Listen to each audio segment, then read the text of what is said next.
3 লাখের বেশি ব্রিটিশ সৈনিক দ্বিতীয় বিশ্বযুদ্ধের সময় জার্মানির সাথে হেরে গিয়ে আটকা পড়ে ফ্রান্সের ডানক্রিক সমুদ্র সৈকতে। লক্ষ্য এখন একটাই, আর তা হলো নিজেদের প্রাণ নিয়ে দেশে পৌঁছানো। কিন্তু তারা কি পারবে 70 কিলোমিটার সমুদ্র পাড়ি দিয়ে ইংল্যান্ডে পৌঁছাতে? আমাদের আজকের মুভির কাহিনী ঠিক সেই সত্য ঘটনার উপরে নির্মিত। বলছিলাম 2017 সালে মুক্তি পাওয়া বিখ্যাত ডিরেক্টর ক্রিস্টোফার নোলানের মুভি ডানক্রিকের কথা। 7.8 এর একটা যুদ্ধের মুভি, তার উপরে ডিরেক্টর যখন ইনসেপশন, ওপেনহেইমারের মতো মুভির ডিরেক্টর, তাহলে মুভিটা কি মারাত্মক হতে পারে তা নিশ্চয়ই বুঝতেই পারছো। তাই চলো আর পেঁচা না বাড়িয়ে শুরু করি আমাদের আজকের মুভি এক্সপ্লেনেশন। মুভির শুরুতে আমরা দেখতে পাই দ্বিতীয় বিশ্বযুদ্ধ চলাকালীন 1940 সালের মে মাসের দৃশ্য। এখানে ফ্রান্সের ডানক্রিক শহরের সমুদ্রের তীরে প্রায় 3.5 লাখ সৈন্য তাদের জীবন হাতে নিয়ে অপেক্ষা করছে নিজের দেশে ফিরে যাওয়ার জন্য, যার মধ্যে প্রায় 80% ব্রিটিশ সোলজার ও বাকিরা ফ্রেঞ্চ ও অন্যান্য দেশের সৈনিক। কিন্তু জার্মান বাহিনীর হাতে ফ্রেঞ্চ ও ব্রিটিশ সৈনিকদের এই অবস্থা কেন হলো, চলো সেটা সংক্ষেপে আমরা জেনে নিই। আমরা তো সবাই জানি দ্বিতীয় বিশ্বযুদ্ধ বেঁধেছিল জার্মানি বনাম ব্রিটেন, আমেরিকা, সোভিয়েত ইউনিয়ন সহ আরো কয়েকটি দেশের সাথে। যুদ্ধ শুরু হওয়ার পর থেকে জার্মানিরা একে একে তার পাশের সব দেশ যেমন অস্ট্রিয়া, পোল্যান্ড, ডেনমার্ক, নরওয়ে দখল করে নিতে থাকে। তারপর তাদের লক্ষ্য থাকে ফ্রান্স সহ নেদারল্যান্ড, বেলজিয়াম, লুক্সেমবার্গ দখল করে নেওয়ার। কিন্তু সেই সময় ব্রিটিশরা জার্মানিদের সাথে যুদ্ধ ঘোষণা দিয়ে তাদের বিরুদ্ধে নেমে পড়ে। লাখ লাখ ব্রিটিশ সোলজাররা ইংলিশ চ্যানেল পাড়ি দিয়ে ফ্রান্সের সাথে যুদ্ধে যোগ দেয়। কিন্তু জার্মান বাহিনীর সুসজ্জিত আর্টিলারি ও এয়ার ডিফেন্সের কাছে অল্প দিনের মধ্যেই তারা পিছু হটতে শুরু করে। শেষমেশ 1940 সালের মে মাসে জার্মানি ফ্রান্সকে অফিসিয়ালি দখল করে নেওয়ার পর এমন এক ভয়াবহ অবস্থা দাঁড়ায় যে ব্রিটিশ সোলজাররা পালিয়ে যাওয়া ছাড়া আর কোনো উপায় খোলা থাকে না। তাই বেঁচে যাওয়া সব সৈনিক জড়ো হয় ফ্রান্সের ডানক্রিক সমুদ্র সৈকতে আর অপেক্ষা করতে থাকে ব্রিটিশ রয়্যাল নেভির জন্য। তাদের দেশ ইংল্যান্ডে যেতে হলে তাদেরকে 70 কিলোমিটার সমুদ্র পাড়ি দিতে হবে। কিন্তু এখানেও তারা নিরাপদ নয়। যে কোনো সময় মাথার উপর দিয়ে জার্মানির বোম্বার প্লেন এসে তাদের প্রাণ কেড়ে নিচ্ছে। মানে বুঝতে পারছো কি ভয়ানক পরিস্থিতির মধ্যে দিয়ে তারা অপেক্ষা করছে নিজের প্রাণ বাঁচানোর। এই হলো পুরো ডানক্রিকের অবস্থা। এখন এই অবস্থা থেকে তারা আদৌ কি বাড়ি ফিরতে পারবে কিনা সেটা জানার জন্য চলে যায় মুভির মেইন প্লটে। মুভি ডিরেক্টর ক্রিস্টোফার নোলান এই মুভিটাকে 3টা টাইমলাইনে ভাগ করেছে, কিন্তু সেগুলো মুভির মধ্যে একই সাথে মিক্স করে দিয়েছে বলে আমি যথাসম্ভব সেটাকে সহজভাবে এক্সপ্লেন করার চেষ্টা করব, যাতে করে সবাই মুভির আসল কাহিনী বোঝার সাথে সাথে মোমেন্টগুলোকেও ফিল করতে পারে। তো চলো শুরু করি। মুভির শুরুতে আমরা একজন ব্রিটিশ সৈনিককে দেখতে পাই যার নাম টমি। তার সাথে রয়েছে আরো কিছু ব্রিটিশ সোলজার যারা এগিয়ে চলছে ডানক্রিকের দিকে। যাওয়ার সময় তারা দেখতে পায় আকাশ থেকে জার্মান বাহিনীরা লিফলেট ফেলে জানান দিচ্ছে যে আমরা তোমাদেরকে চারিদিক থেকে ঘিরে ধরেছি, এবার তোমাদেরকে আর কেউ বাঁচাতে পারবে না। এই সব কিছুর মাঝেই হঠাৎ জার্মানিরা এসে তাদের উপরে আক্রমণ করে বসে। গুলির শব্দ পেয়ে টমি আর তার সঙ্গীরা পালিয়ে যাওয়ার চেষ্টা করলেও সে বাদে বাকি সব সোলজাররা সেখানেই মারা পড়ে। তবে টমি অনেক চেষ্টা করে অবশেষে পালিয়ে আসতে সক্ষম হয়, আর সে দৌড়ে দৌড়ে এসে পড়ে সেই ডানক্রিক সমুদ্র সৈকতে। এখানে এসে সে দেখতে পায় লাখ লাখ সৈনিক অধীর আগ্রহে অপেক্ষা করছে রয়্যাল নেভির জন্য, যারা তাদেরকে উদ্ধার করতে আসবে। এখান থেকে শুরু হয় মুভির প্রথম টাইমলাইন, যাকে বলা হয় দ্য মোল। এই টাইমলাইনের ঘটনা চলবে 1 সপ্তাহ ধরে। যাই হোক, এখানে টমি উপস্থিত হয়ে দেখতে পায় চারিদিকে অজস্র সোলজারের মৃতদেহ পড়ে আছে, যাদের প্রাণ গেছে জার্মানির আকাশপথের হামলায়। সেখানে টমির সাথে একজন সোলজারের দেখা হয় যার নাম গিবসন। দেখা যায় গিবসন তার মারা যাওয়া সঙ্গীকে সমাধি দিচ্ছে। তার কাছ থেকে কিছু পানি পান করে সে চলে যায় সমুদ্রের তীরে অন্যান্য সোলজারদের সাথে জাহাজে ওঠার লাইনে। কিন্তু ঠিক সেই সময় আকাশ কাঁপিয়ে জার্মান বিমান বাহিনী এসে তাদের উপরে ব্যাপক হারে বোম্বিং করতে থাকে। নিচে থেকে সবাই গান দিয়ে ফায়ারিং করতে থাকলেও তাতেও খুব একটা লাভ হয় না। বিমানগুলো থেকে বোমা বর্ষণ শুরু হলে সবাই নিজেদেরকে বাঁচানোর জন্য মাটিতে শুয়ে পড়ে, কিন্তু বোমের আঘাতে সেখানে অনেকেই উড়ে যায়। তবে এইখানেও ভাগ্যক্রমে টমি নিজের জীবন বাঁচাতে সক্ষম হয়। বোম্বিং শেষ হলে আবারও সব সৈনিক উঠে দাঁড়িয়ে লাইনে দাঁড়িয়ে পড়ে। মানে বুঝতেই পারছো এখানে কখন যে কার্যান চলে যায় তার কোনো গ্যারান্টি নেই। ইতিমধ্যে তীরে এসেছে একটি ব্রিটিশ জাহাজ, যারা খুব সিলেক্টিভ পার্সনদেরকে প্রথমে জাহাজে উঠতে দিচ্ছে। টমি খেয়াল করে দেখেছে যে যারা আহত সৈনিক আছে তাদেরকে জাহাজে উঠতে দেওয়া হচ্ছে। তাই সে বুদ্ধি করে যদি সে একজন আহত সৈনিককে জাহাজে উঠাতে পারে তাহলে সেও কোনোভাবে জাহাজে চড়ে বাড়ি ফিরতে পারবে। টমি খুঁজতে খুঁজতে একজন আহত সৈনিককে পেয়ে গেলে সে আর গিবসন মিলে তাকে দ্রুত স্ট্রেচারে করে জাহাজের দিকে রওনা দেয়। বিচ থেকে জাহাজের দূরত্ব বেশ খানি, তাই তারা পৌঁছানোর আগেই জাহাজ ছেড়ে দেওয়া শুরু করে। কিন্তু একদম শেষ মুহূর্তে এসে গিবসন আর টমি জাহাজে দেখে এসে পড়লে ক্যাপ্টেন তাদের জাহাজে ওঠার পারমিশন দেয়। জাহাজ উঠতে পেরে টমি ভাবতে থাকে, যাক, অবশেষে সে হয়তো বাড়ি ফিরতে পারল। কিন্তু দেখা যায় জাহাজের নাবিকরা তাদেরকে আহত সৈনিক রেখে চলে যাওয়ার জন্য অর্ডার দিয়ে দেয়। মুহূর্তে সব আশা ভেঙে গিয়ে তারা দুজনে জাহাজ থেকে নেমে পড়ে। কিন্তু হাল না ছেড়ে দিয়ে সে আর গিবসন মিলে ব্রিজের নিচে লুকিয়ে থাকে পরের জাহাজের জন্য, যাতে করে সেটা এলে লুকিয়ে তারা সেখানে উঠতে পারে। তারা দুজন ব্রিজের নিচে লুকিয়ে আড়াল থেকে নেভি কমান্ডারদের আলাপ আলোচনা শুনছিল। এই ব্যাটালিয়নের কমান্ডারের নাম লেফটেন্যান্ট বোল্টন। কমান্ডাররা নিজেদের মধ্যে আলাপ করছে যে কিভাবে ব্রিটিশদেরকে সেফলি এখান থেকে বের করে নিয়ে যাওয়া যায়। বিচে অন্তত 4 লাখ মানুষ থাকলেও তাদের কাছে থাকা জাহাজের ধারণ ক্ষমতা মাত্র 45,000। এছাড়া এখান থেকে জাহাজ নিয়ে বের হতে যাওয়াও অনেক রিস্কি। জাহাজ পথে ডুবে গেলে সবাইকে বাঁচানো অনেক কঠিন হয়ে যাবে। নিজেদের মধ্যে আলাপ আলোচনা শেষে লেফটেন্যান্ট ব্রিজের উপরে দাঁড়িয়ে সৈনিকদের জাহাজে ওরা দেখতে থাকেন। কিন্তু দেখা যায় আবারও একটি বোম্বার প্লেন এসে সেই জাহাজ আর ব্রিজের উপরে বোম্বিং করা শুরু করে দেয়। মুহূর্তের মধ্যেই সেই জাহাজটি একটি বোমের আঘাতে পানিতে ডুবতে শুরু করে। অনেক সৈনিক নিজের প্রাণ বাঁচানোর জন্য পানিতে ঝাঁপিয়ে পড়ে, আর জাহাজে থাকা সব আহত সৈনিকরা সেখানেই সলিন সমাধি হতে থাকে। ব্রিজের আড়ালে থাকা গিবসন অ্যালেক্স নামের একজন লোককে টেনে তোলে। এরপর উপর থেকে একজন তাদের 3 জনকে দেখতে পেয়ে ভাবে এরা সবাই হয়তো জাহাজ হামলার কারণে এখানে লুকিয়ে আছে, তাই তাদেরকে বলা হয় নেক্সট শিপ এলে তাদের সবাইকে নিয়ে যাওয়া হবে। ভালো একটা সুযোগ বুঝে টমি পানিতে ডুব দিয়ে নিজেকে ভিজিয়ে নেয়, যাতে করে সবাই মনে করে সে ওই জাহাজেই ছিল। এরপর হামলায় বেঁচে যাওয়া টমি, গিবসন ও অ্যালেক্স একটি ছোট্ট বোটে করে নিয়ে যাওয়া হয় অন্য একটি জাহাজে। সেখানে অনেক সৈনিকরাই তাড়াহুড়ো করে দ্রুত জাহাজে ওঠার চেষ্টা করছিল। তারা 3 জন কোনোভাবে জাহাজের উপরে উঠে আসতে সক্ষম হয়, তবে গিবসন তাদের সাথে নিচের দিকে না গিয়ে জাহাজের অন্য এক কোনায় গিয়ে আশ্রয় নেয়। আসলে গিবসন বুঝতে পারছিল যে এই জাহাজের উপরেও হয়তো হামলা হতে পারে, তাই সে হামলা হলে কোন দিক দিয়ে বেরিয়ে পড়বে তার পথ আগে থেকেই রিসার্চ করতে থাকে। ওদিকে টমি আর অ্যালেক্স নিচে এসে পুরো পেট পুড়ে খাওয়া দাওয়া শুরু করে। কিন্তু দেখা যায় এবার আকাশ থেকে নয়, পানির নিচ থেকে একটি ইউবোট মানে সাবমেরিন এসে জাহাজকে টর্পেডো দিয়ে আঘাত করে বসে। সাথে সাথে পুরো জাহাজের তলদেশ ব্লাস্ট হয়ে হু হু করে পানি ঢুকতে থাকে। আর এর ফলে গিবসনের আশঙ্কায় অবশেষে সত্য বলে প্রমাণিত হয়। যেহেতু টমি নিচে ছিল তাই সে পানির মধ্যে হাবুডুবু খেয়ে প্রায় মরতে বসে। এদিকে উপরে যারা ছিল সবাই প্রাণ ভয়ে ভয়ঙ্কর ঠান্ডা পানির মধ্যে লাফিয়ে পড়ে আর উদ্দেশ্যহীনভাবে সাঁতার কাটতে থাকে।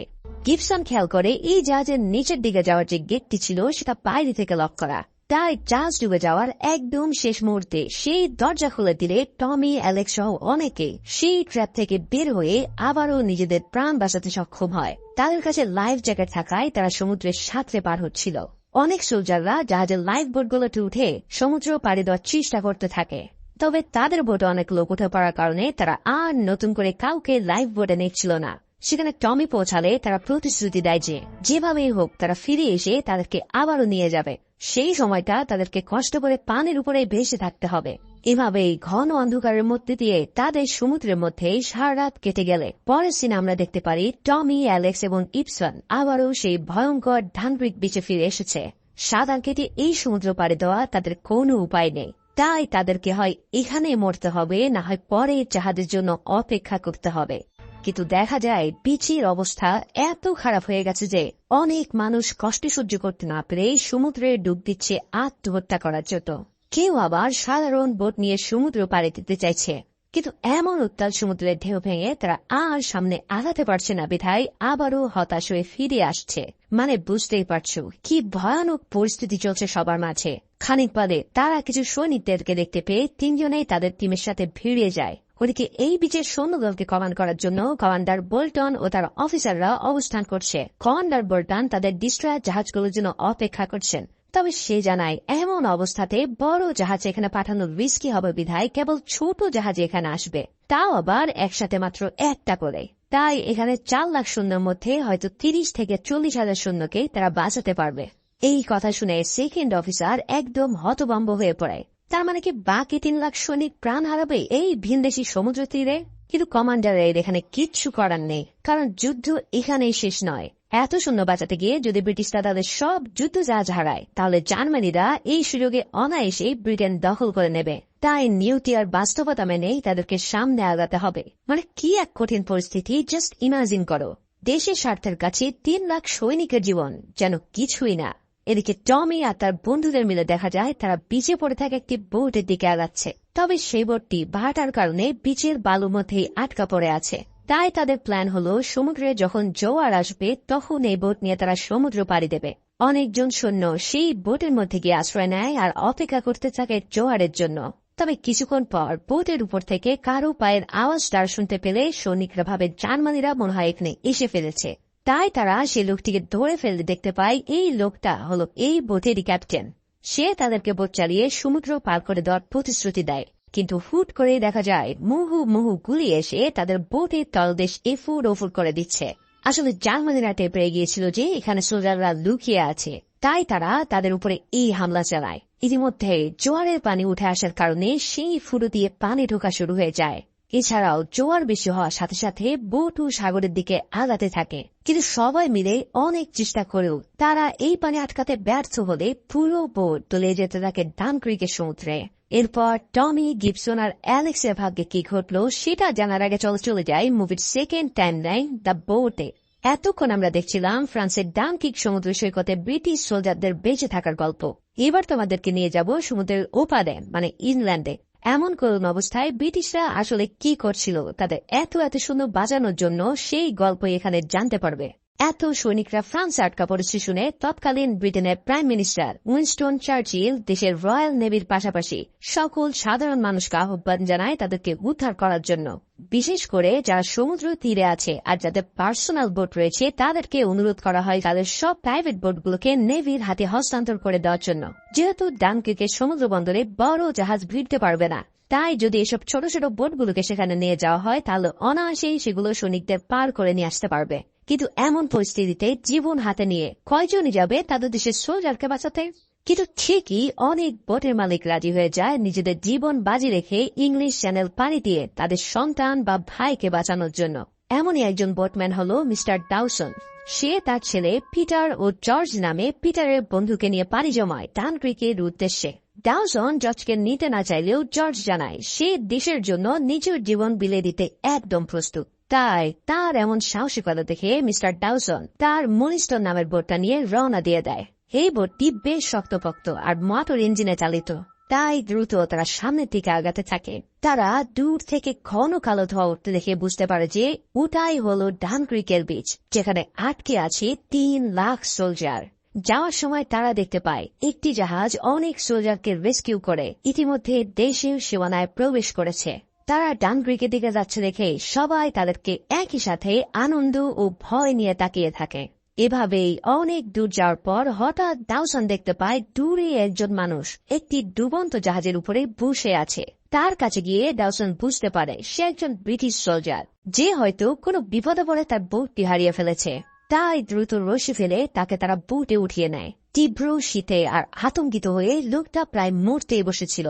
তারা অনেক প্রশ্ন করলেও লোকটি তার নাম বলতে পারে না। সে শুধু একটি কথাই বলতে থাকে, আর তা হলো ইউ বোট, মানে জার্মানির সাবমেরিন তাদের জাহাজকে ডুবিয়ে দিয়েছে আর সে একমাত্র সেখানে বেঁচে রয়েছে। মিস্টার ডাউসন তাকে দ্রুত গরম কাপড় আর চা দিয়ে তাকে সারিয়ে তোলার চেষ্টা করতে থাকে। বেশ খানিকক্ষণ বাদে লোকটা যখন কিছুটা স্বাভাবিক হয় তখন সে ডাউসনের কাছে এসে প্রশ্ন করতে থাকে যে তারা কে আর কোন দিকেই বাজাচ্ছে। জবাবে মিস্টার ডাউসন জানায় তারা ডানক্রিকের দিকে যাচ্ছে সোলজারদেরকে উদ্ধার করার জন্য। এই কথা শুনে লোকটার চেহারায় ভয়ের এক কালো ছায়া নেমে আসে। সে বলে, আমি কোনোভাবেই আর ওই নরকের দিকে ফিরে যাব না। তোমাদের সৃষ্টিকর্তা দোহাই লাগে, আমাকে প্লিজ লিভারপুলে নিয়ে চলো। কিন্তু ডাউসনরা তো আর এখানে একজনকে উদ্ধার করতে আসেনি। তাই সে জানায়, আমি তোমাকে একা নিয়ে দেশে ফিরব না। নিজের জীবন বাজি রেখে হলেও আরো অনেককে উদ্ধার করে তবেই দেশে ফিরব। প্রচন্ড ভয় আর শঙ্কায় লোকটা তার হিতাহিত জ্ঞান হারিয়ে ফেলে জোর করে নৌকার এক্সেস নিতে চায় লিভারপুল ফেরার জন্য। সে ধস্তাধস্তি শুরু করে মিস্টার ডাউসনের সাথে। তাকে ঠেকানোর জন্য তার ছেলে পিটার ও জর্জ সেখানে কেঁদে রাগের মাথায় লোকটি জর্জকে এক ধাক্কা মেরে মাটিতে ফেলে দেয়। এমন আকস্মিক কাণ্ডে লোকটার জ্ঞান ফিরে এলে সে একদমই বনে যায়। আমি কি করলাম? আসলে জর্জকে ধাক্কা মারায় তার মাথা গিয়ে লাগে একটি লোহার সাথে, যার ফলে মাথা ফেটে রক্ত বের হয়ে যাওয়ার সাথে সাথে পিটার তার কাছে গেলে বুঝতে পারে সে আর তার চোখে কিছুই দেখতে পারছে না। মানে প্রচন্ড আঘাতের কারণে সে তার দৃষ্টিশক্তি হারিয়ে ফেলেছে। পিটার এমন কাণ্ড দেখে একদম হতাশ হয়ে পড়ে। তার প্রিয় বন্ধুর সাথে মাত্র 1 মিনিটের মধ্যে কেমন ঘটনা ঘটে গেল।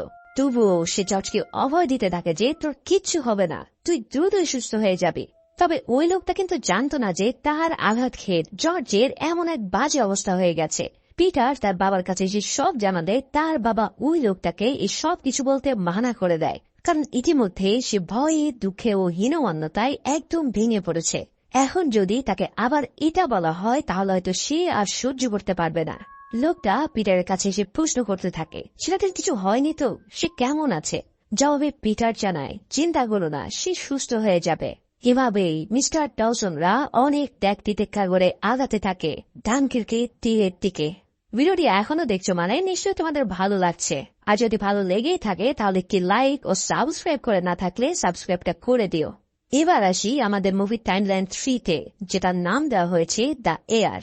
এই রেস্কিউ মিশনে রয়্যাল নেভির পাশাপাশি ব্রিটিশ সরকার অনেকগুলো যুদ্ধ বিমান পাঠায় ডানকির্কে এয়ার কাভার দেওয়ার জন্য, যাদের কাছ থাকে জার্মান এয়ারক্রাফটকে প্রতিহত করে সোলজারদেরকে সেভ করা। ঠিক তেমনি 3টা স্পিড ফায়ার যুদ্ধ বিমানকে দেখা যায় ইংলিশ চ্যানেল পাড়ি দিয়ে ডানকির্কের দিকে এগিয়ে যেতে। একজন স্কোয়াড্রন লিডারের সাথে এই গ্রুপে রয়েছে ফারিয়ার ও কলিন্স নামের 2জন পাইলট। তারা প্রথমে নিজেদের ফুয়েল চেক করে নেয়, যাতে করে ঠিক হিসাব মতো মিশন শেষ করে তারা আবারও ইংল্যান্ডে ব্যাক করতে পারে। এর খানিক বাদে একটি জার্মান বিমানকে ডিটেক্ট করতে পেরে 3টি প্লেন 3 দিকে চলে যায় সেটাকে ডাউন করার জন্য। জার্মান ফাইটার প্লেনটি কলিন্সের পিছু নিলে ফারিয়ার তাকে স্ট্যাবল থাকতে বলে, আর সে সময় মতো টার্গেট করে ফায়ারিং করা শুরু করে। তখনকার সময় কোনো প্লেনে গাইডেড বা অটোমেটেড ফায়ারিং অপশন ছিল না, তাই ফারিয়ারকে ম্যানুয়ালি টার্গেট সেট করে বারবার ফায়ারিং করতে হয়। তাই অনেক চেষ্টার পর ফারিয়ার সক্ষম হয় একটি প্লেনকে ডাউন করতে, কিন্তু হঠাৎ করেই আরও একটি জার্মান প্লেন এসে তার উপরে হামলা করে দ্রুত সেখান থেকে পালিয়ে যায়। ফারিয়ারের প্লেনে তেমন কোনো ক্ষতি না হলেও তার ফুয়েল ইন্ডিকেটরটি একদম নষ্ট হয়ে যায়। এর কারণে সে আর কত ফুয়েল আছে সেটা সঠিকভাবে ক্যালকুলেট করতে পারে না। তাই সে কলিন্সকে জানায়, তোমার ফুয়েলের চেয়ে আমার 2 গ্যালন ফুয়েল বেশি ছিল, তাই তুমি একটু পরপর তোমার কত ফুয়েল আছে সেটা আমাকে জানিও, তাহলে আমি আমার ফুয়েলের সঠিক হিসাব বের করতে পারব। এভাবেই কলিন্সের কাছ থেকে ফুয়েলের হিসাব নিয়ে ফারিয়ার তার লেখা শুরু করতে থাকে। ইতিমধ্যে তাদের স্কোয়াড্রন লিডারের সাথে কানেকশন ডিসকানেক্ট হয়ে গেলে তারা ধরে নেয় হয়তো সে অন্য কোথাও গিয়ে ডাউন হয়ে গেছে বা বেজে ফিরে গেছে। তাই এবার তারা দুজনেই সামনের দিকে আগাতে থাকে। আরও কিছু দূর যাওয়ার পর তারা দেখতে পায় একটি মাইন সুপার জাহাজের উপরে জার্মান বোম্বার প্লেন চক্কর দিচ্ছে। বোঝাই যাচ্ছে যে বিমানটা সেই মাইন সুপার জাহাজটিকে ডাউন করতে চলেছে। এবার তাদের মিশন এই বোম্বার প্লেনকে জাহাজ ডাউন হওয়ার আগে ডিস্ট্রয় করে দেওয়ার। তাই শুরু হয় জার্মানি ভার্সেস ব্রিটিশ এয়ারফোর্সের এক তুমুল চেজিং। কলিন্স এক বোম্বার প্লেনের পিছু নিয়ে অসাধারণ কায়দায় সেটাকে জাহাজে বোম্বিং করার আগে ডাউন করে দেয়, কিন্তু হুট করেই আরও একটি ফাইটার প্লেন এসে আকস্মিকভাবে কলিন্সের প্লেনে শট নিলে তার প্লেনটি মারাত্মকভাবে ক্ষতিগ্রস্ত হয়ে পড়ে। ইতিমধ্যে কলিন্স জানায় তার প্লেনটিকে মনে হয় সে আর বাঁচাতে পারবে না, তাই সে পানিতে ল্যান্ডিং করার কথা ফেরিয়ারকে জানিয়ে দেয়। ফেরিয়ার এই কথা শুনে তাকে সেফ ল্যান্ডিং করার পারমিশন দিয়ে অন্য আরেকটি বোম্বিং প্লেনের পিছনে ধাওয়া শুরু করে দেয়। তবে সমস্যা হলো এখন থেকে ফারিয়ার আর জানতে পারবে না যে তার কতটুকু ফুয়েল বাকি থাকবে, কারণ একবার যদি সে ডানক্রিকে গিয়ে ফিরে আসতে না পারে তাহলে তাকেও মরতে হবে। তবুও সে প্রাণের মায়া ত্যাগ করে চলতে থাকে জার্মানি প্লেনটিকে ভূপাতিত করার জন্য। ওদিকে কলিন্স পানিতে ল্যান্ড করে প্লেনের ককপিট থেকে বের হতে চায়, কিন্তু সে দেখতে পায় হুট করেই তার প্লেনের দরজা আর খুলছে না। এদিকে তার প্লেনটি দ্রুতই পানিতে তলিয়ে যাচ্ছে। সে অনেক চেষ্টা করতে থাকে প্লেনের দরজা তার কাছে থাকা পিস্তল দিয়ে ভেঙে ফেলার জন্য, কিন্তু কোনো কিছুতেই সে আর দরজা খুলতে পারে না। পানি তার গলা পর্যন্ত চলে এলে সে সর্বোচ্চ শক্তি দিয়ে শেষবারের মতো ট্রাই করতে করতে পানিতে তলিয়ে যায়। ঠিক এমন সময় দূর থেকে সেই মিস্টার ডাউসনরা প্লেনটিকে দেখতে পেয়ে দ্রুত তাকে সেভ করার জন্য তার কাছে পৌঁছায়। সেখানে পৌঁছে পিটার তার বোটের বৈঠা দিয়ে এক বাড়ি মেরে ককপিটের দরজা ভেঙে দিলে মরতে মরতে কলিন্স সেই যাত্রায় বেঁচে ফেরে। তাকে উদ্ধার করে তারা জাহাজে উঠালে সে তার জীবন বাঁচানোর জন্য সবাইকে ধন্যবাদ জানায়। এবার সময় এসেছে মুভির সব টাইম লাইনগুলোকে একসাথে কানেক্ট করার, মানে মুভির এই প্লটে সব ক্যারেক্টারগুলো একই সাথে স্ক্রিনে আসবে। তো চলো প্রথমে চলে যাই টমির কাছে। আমরা দেখেছিলাম টমি একটি ট্রলারের মধ্যে আটকা পড়েছিল আর সেটাকে জার্মানিরা ফায়ারিং করে ডুবিয়ে দিয়েছিল। টমিদের এই হাত দূর থেকে লেফটেন্যান্ট দেখতে পেলেও তার এই অবস্থাতে কিছুই করার ছিল না। তবে লেফটেন্যান্ট দূরবীন দিয়ে দূরে তাকিয়ে এমন এক জিনিস দেখতে পায় যা দেখে তার চোখ ভিজে ওঠে। সে দেখে শত শত প্রাইভেট বোটে গিয়ে আসছে ডানক্রিকের দিকে তাদের সব সোলজারকে বাঁচানোর জন্য। এগুলো সেই প্রাইভেট বোট যারা শুধু লিভারপুল থেকে নিজের দেশের সোলজারদের বাঁচাতে জীবন বাজি রেখে পাড়ি দিয়েছে ইংলিশ চ্যানেল। বোটগুলো সমুদ্র তীরে এলে সব ব্রিটিশ সোলজাররা আনন্দে আত্মহারা হয়ে পড়ে। হয়তো তাদের জীবনে এটাই ছিল সবচেয়ে খুশির মুহূর্ত। দ্রুত সবাই সে সব বোট উঠে পড়ে পাড়ি জমায় ইংল্যান্ডের দিকে। অন্যদিকে টমি সেই ট্রলার যখন ডুবছিল তখন কোনোভাবে সেখান থেকে সে আর অ্যালেক্স বেরিয়ে পড়লেও সেই পানিতে ডুবে গিবসনের মৃত্যু হয়। সেখান থেকে বেঁচে ফিরে তারা দুজনে সাঁতার শুরু করে আগাতে থাকে সামনে থাকা একটি বোটে ওঠার জন্য। কিন্তু তখন দেখা যায় আকাশ পথে জার্মানি বোম্বার প্লেন এসে একটি জাহাজের উপরে বিশাল বিশাল বোম ফেলে সেটাকে একদম ডুবিয়ে দেয়। উপরে থাকা ফারিয়ার অনেক ট্রাই করতে থাকে সেটাকে ভূপাতিত করার জন্য, কিন্তু ইতিমধ্যে ফারিয়ারের ফুয়েল একদম ফুরিয়ে এসেছে। এখন তার হাতে মাত্র দুটো অপশন খোলা, হয় জীবন দিয়ে ফাইট করা, না হয় ব্যাক করে ফিরে যাওয়া। কিন্তু ফারিয়ার প্রথম অপশনটি বেছে নিয়ে ওই বোম্বার প্লেনের পিছু নেয় আর অনেকক্ষণ বাদে সেটাকে ডাউন করে পানিতে মিশিয়ে দিতে সফল হয়। ইতিমধ্যে মিস্টার ডাউসনরা সেই ডুবন্ত জাহাজের কাছাকাছি পৌঁছে যায় আর পানিতে ভাসতে থাকা সকল সোলজারদের নৌকায় ওঠাতে থাকে। ততক্ষণে সাঁতার কেটে টমি ও অ্যালেক্স ডাউসনের বোটের কাছে চলে এলে একদম শেষ মুহূর্তে তাদেরকেও মিস্টার ডাউসন বোটে উঠিয়ে নিতে সক্ষম হয়। ফাইনালি টমি, অ্যালেক্স, মিস্টার ডাউসন সহ সবাই ধীরে ধীরে পাড়ি জমাতে থাকে নিজেদের বাড়ির পথে। কিন্তু বোটে পড়ে থাকা জর্জ মারাত্মক জখম হওয়ার কারণে কিছুক্ষণের মধ্যেই সেখানে মারা যায়। তার মৃত্যুতে পিটারের ভিতরটা একদম ভেঙে চুরে শেষ হয়ে যায়। ওদিকে সব মিশন শেষ করে ফারিয়ারের বিমানের তেল ফুরিয়ে আসলে তার প্লেনের পাখা বন্ধ হয়ে যায়। সে জানে এখন এখান থেকে তার বেঁচে ফেরার আর কোনো রাস্তা নেই। তাই লোকালয় থেকে দূরে তার প্লেনটিকে ল্যান্ডিং করে ফারিয়া সেটাতে আগুন ধরিয়ে দেয়। ঠিক এর পরপরই বেশ কিছু জার্মান সৈন্য এসে তাকে বন্দী করে নিয়ে যায়। এভাবে অনেক ত্যাগের বিনিময়ে প্রায় 3,40,000 সোলজারকে দেশে ফিরিয়ে আনতে সক্ষম হয়েছিল ব্রিটেনের সরকার। যেখানে মাত্র 30 থেকে 40,000 মানুষকে বাঁচানোর কথা, সেখানে 3 লাখের মতন এক বড় সংখ্যার রেস্কিউ মিশন দেখে পুরো পৃথিবীর মানুষ আনন্দ উল্লাস করতে থাকে। ইংল্যান্ডের মানুষেরা তাদেরকে বীর আখ্যায়িত করে সবাইকে সাদর আমন্ত্রণ জানায়। আসলে যুদ্ধের ময়দানে জয়লাভ করাই সবকিছু নয়, কিছু সময়ে যুদ্ধ থেকে বেঁচে ফিরে আসাও নেহাত কম বীরত্বের কথা নয়। আসলে এই মুভিটিতে আমি শেষের দিকের বেশ কিছু প্লট মিস করে দেখেছি, তাই যারা সম্পূর্ণ মুভির ফিল নিতে চাও তারা অবশ্যই মুভিটি একবার হলেও দেখো। আমি যেভাবে এক্সপ্লেন করেছি এরপর যদি তোমরা মুভিটি দেখো আশা করি বুঝতে অসুবিধা হবে না। আর হ্যাঁ, যদি এই এক্সপ্লেন তোমার ভালো লেগে থাকে তাহলে অবশ্যই একটি লাইক ও কমেন্ট করতে ভুলো না।